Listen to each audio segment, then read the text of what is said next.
ఆదివాసీల ఆరాధ్య దైవం మెస్రం వంశీయుల ఇలవేల్పు నాగోబా జాతరకు సర్వం సిద్ధమవుతుంది. ప్రతి ఏడాది పుష్యమాసం సందర్భంగా వేడుకలు నిర్వహించడం ఆనవాయితీ.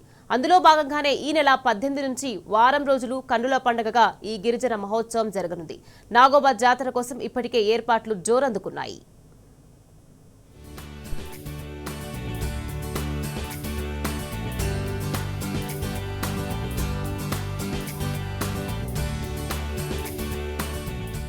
సమ్మక్క సారళమ్మ తర్వాత రాష్ట్రంలో ఆ స్థాయిలో జరిగే జాతర నాగోబా.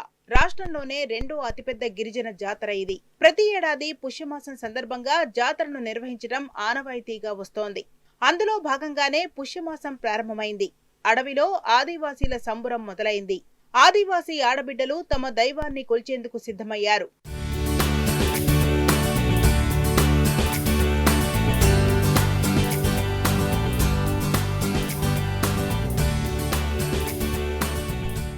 ఆదిలాబాద్ జిల్లా ఇంద్రవెల్లి మండలంలోని కేస్లాపూర్ గ్రామంలో కొలువైన ఆదిశేషుడు మెస్రం వంశీయుల కులదైవం నాగోబా పుష్యమాస పూజలు అందుకోనున్నాడు. పుష్యమాసం వచ్చిందంటే నెలవంక చూశాక మెస్రం వంశీయులు తమ ఆరాధ్య దైవమైన నాగోబాను కొల్చేందుకు సిద్ధమవుతారు. ఆ వంశీయులంతా నెలవంక దర్శించుకున్నాక ఏకమై మాట్లాడుకొని నాగోబా ప్రచార రథంతో 7 గ్రామాల్లో జాతర ప్రచారం జరుగుతుంది. మార్గంలో సిరికొండలో నీళ్లు తీసుకువెళ్లే కుండల కోసం కుమ్మరికి ఆర్డర్ చేస్తారు. ప్రచారం పూర్తయ్యాక తిరిగి కేస్లాపూర్ గ్రామానికి చేరుకొని మరుసటి రోజు ఉమ్మడి జిల్లాలోని మొత్తం మెస్రం వంశీయులు మురాడి నాగోబా పురాతన దేవాలయం వద్ద సమావేశమవుతారు. గంగాజల పాదయాత్ర రూట్ మ్యాప్ కోసం చర్చ నిర్వహించి తుది ఘట్టానికి సిద్ధమవుతారు. మెస్రం దాదేరావు మరియు మెస్రం హనుమంతరావు కటోడా ఎడ్ల బండి తోటి 7 రోజులు రథయాత్ర సింధూర్ దూపంటాం. మేము మురాడి నుంచి గంగాజలం పాదయాత్రకు బయలుదేరినాము. అయితే మా పాదయాత్ర ఆదిమ గిరిజనులు అంటే మా సనాతన ధర్మం ఎట్లా నడుతుందో అదే పద్ధతిలో మా తాత గంగాజలం పాదయాత్రతో చాలా పవిత్రమైన పాదయాత్రలో మేము చెప్పులు లేకున్నా కాళ్ళు ముళ్ళు పొదలలో నడుచుకుంటా కాల్షం పట్టుకొని మేము గంగాజలంకు పాదయాత్రకు బయలుదేరినాము. 7 రాత్రులు భాష చేసుకుంటా నర్సాపూర్ భాష చేసి 7వ తారీఖున పవిత్రమైన గంగాజలం మా జారీతోని స్వీకరించి మేము తిరిగి ప్రయాణంలో 13 తారీఖున వెళ్ళి 14 తారీఖున ఇంద్రవెల్లి మండలంలోని ఇంద్రదేవి దగ్గర పూజ చేసి అక్కడి నుంచి మేము కిస్లాపూర్ చేరుకొని మర్రి చెట్టు కాడ ఆదివారం 18 తారీఖున పవిత్రమైన గంగాజలం తీసుకొచ్చిన కాల్ష్యంతో పోయి నాగోబా సన్నిధిలో రాత్రి 9 గంటల నుంచి అభిషేకం చేసి మేము మన పూజ ప్రారంభిస్తాం.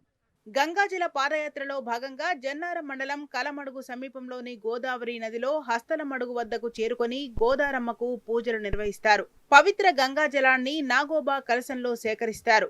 అక్కడ గంగమ్మకు మరోసారి పూజలు చేసి అందరూ కలిసి భోజనం చేస్తారు. తిరిగి కేస్లాపూర్ గ్రామానికి పయనమవుతారు. దారిలో ఇంద్రవెల్లిలో ఇంద్రాదేవి వద్దకు పవిత్ర గంగాజల కలశంతో కుటుంబ సమేతంగా మెస్రం వంశీయులు ఎడ్ల బండ్లతో అక్కడకు చేరుకుంటారు.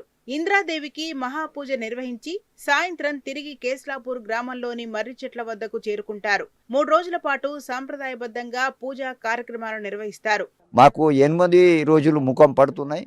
8 రోజుల ముఖంలా మేము అక్కడికి వెళ్ళి లాస్ట్ ముఖం ఉంటాయి. అక్కడికి వెళ్ళి మేము గంగ దగ్గరికి ముఖం ఉంటాయి. అక్కడికి వెళ్ళి మేము గంగకి చేరుకుంటాం. గంగకి చేరుకున్న పొద్దుననే మేము గంగలా దిగి దాని గంగని కాలు మొక్కి మా కలశ పట్టుకొని మేము స్నానం చేస్తాం. స్నానం చేసినాక మేము అక్కడ నీళ్ళు నింపుకొని దాని కావిడి కట్టుకొని అక్కడికి వెళ్ళి వెళ్తాం. వెళ్ళినాక 12వ తారీఖు నాడు వెళ్ళి 14వ తారీఖు నాడు మన ఇంద్రవనికి వచ్చి ఇంద్రమ్మ పూజ చేసుకుని అక్కడికి వెళ్ళి మన మురి చెట్టు దగ్గర చేరుకుంటాము. అక్కడ 4 రోజులు బాసర చేసుకొని రోజు సాయంత్రము 11 గంటల వరకు మహాపూజ అనుకుని చేస్తాము. నాగోబా జాతర 7 రోజుల పాటు అంగరంగ వైభవంగా కొనసాగనుంది. మహాపూజతో నాగోబా జాతర ప్రారంభమవుతుంది. మెస్రం వంశీయులు తెల్లని వస్త్రాలు, తలపాగాలు, ధోతులు ధరించి తరతరాలుగా వస్తున్న ఆచార సంప్రదాయాలను తూచా తప్పకుండా పాటిస్తూ తమ సంస్కృతికి జీవం పోస్తున్నారు.